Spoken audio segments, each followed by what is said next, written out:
বিষাক্ত সাপের ছোবলে মৃত্যু হলো এক স্কুল ছাত্রের। তন্ময় দাস, বয়স 14 বছর, বাড়ি মুর্শিদাবাদ জেলার সালার থানার শালুগ্রাম এলাকায়।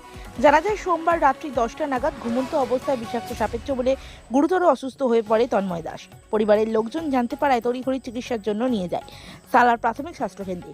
কিছুক্ষণ চিকিৎসা চালানোর পর তন্ময় দাসের পরিস্থিতি ঠিক না থাকায় উন্নত চিকিৎসার জন্য মহকুমা হাসপাতালে স্থানান্তরিত করেন সালার প্রাথমিক স্বাস্থ্যকেন্দ্রের চিকিৎসকেরা। শেষমেশ কাটুয়া হাসপাতাল থেকে বর্ধমানে নিয়ে যাওয়ায় পথেই মৃত্যু হয় তন্ময় দাসের। দেহ বাড়ি ফিরতেই শোকের ছায়া গ্রাম ও পরিবার জুড়ে। এখন শোনাবো পরিবারের লোকজন কি জানালেন এই বিষয়ে। আমার ছেলে হাতে কামড়ে দিয়েছে।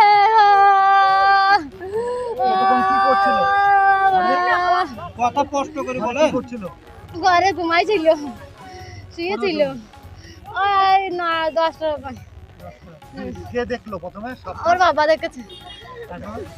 তারপরে বাবা ট্রেনে সৌট তুলে আনলো, দিয়ে যাইছে বাইরে বলছে মা আমাকে দেখো কিছু কামড়ে দিল, হাত জ্বলে গেছে, মা জ্বলে গেছে। দিয়ে আমি তাড়াতাড়ি বান্ধন দিলাম, দিয়ে তারপর দেখছি সাপটা খুঁজে আর পেলাম না, দিয়ে আমার ঘরে বেড়া ছিল, দিয়ে সাপটা ধরে আবার হাড়িতে ভরেছে, দিয়ে চাইলে আমার লিয়ে চলে যাইলো হাসপাতাল।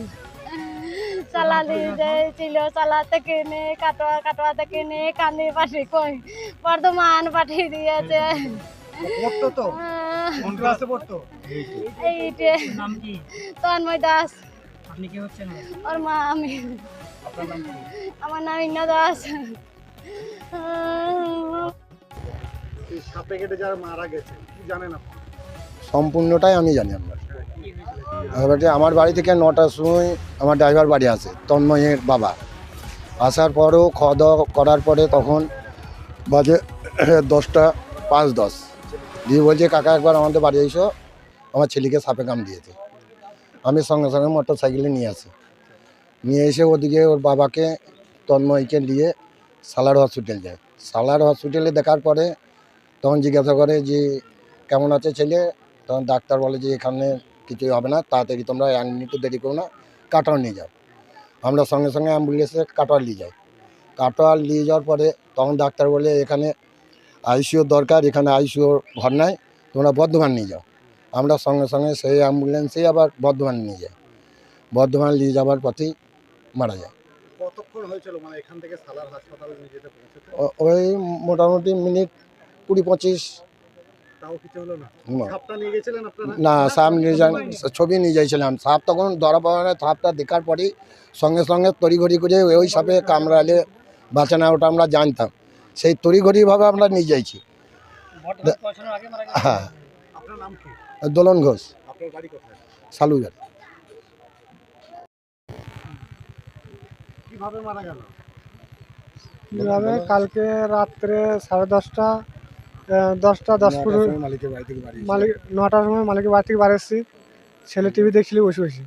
আমি আসলাম, এসে চান করলাম, চান করে আমার ছেলে অনেকটা রাত হয়েছে, সুগা দাদা শুয়ে আছে, ভাতটা খাইয়ে শুভ ছেলে ঘরে ঘরে শুয়েছে। এবার আমার ভাতটা খেতে দিয়ে ওইটুকু টাইম 10-15 মিনিট যা টাইম লেগেছে।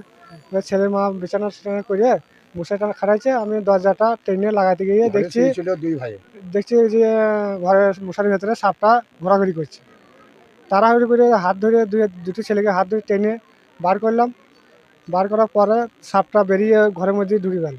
আমি দেখেছি যে ছেলেটাকে বললাম যে হাতে কামড়িয়েছে, তা বলছে হ্যাঁ কামড়িয়েছে। দিয়ে সঙ্গে সঙ্গে আমাদের মালিককে ফোন করলাম, উনি মোটরসাইকেল এলো, মোটরসাইকেল নিয়ে সোজা চলে গেলাম সালাদ। এবার সালাদ থেকে কাটোয়া, এবার কাটোয়া নিয়ে যেয়ে রাস্তা গেতে বর্ধমান পৌঁছাবার দিকে মারা গেছে। বর্ধমান পৌঁছানোর আগে? হ্যাঁ। তখন কটা বাজে? রাতে তখন 3:30। 3:30। ছেলে পড়াশোনা করে? হ্যাঁ, পড়াশোনা কোন ক্লাসে? ক্লাস 8। এইটে? এইটা ছেলের নাম কি? তন্ময় দাস, কোন স্কুলে পড়তো? এই সালু ভালো হাই স্কুল। আপনার নাম কি? বলুন। আমার আমার সনদ দাস, সনদ দাস। আপনি কে হন? ছেলে বাবা।